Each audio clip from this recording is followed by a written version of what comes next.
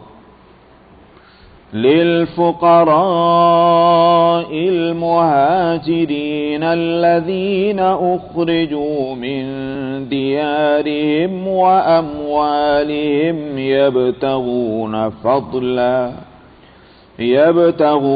فضلا من الله ورضوانا وينصرون الله ورسوله أولئك هم الصادقون. والذين تبوأوا الدار والإيمان من قبلهم يحبون من هاجر إليهم ولا يجدون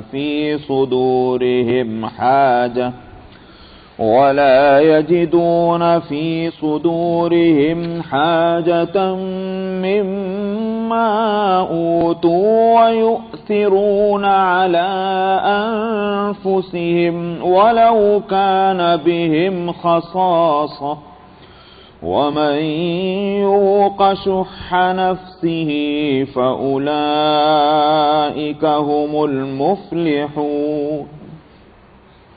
والذين جاءوا من بعدهم يقولون ربنا اغفر لنا ولإخواننا الذين سبقونا بالإيمان ولا تجعل في قلوبنا غلا للذين آمنوا ربنا إنك رؤوف رحيم. صدق اللہ العظیم.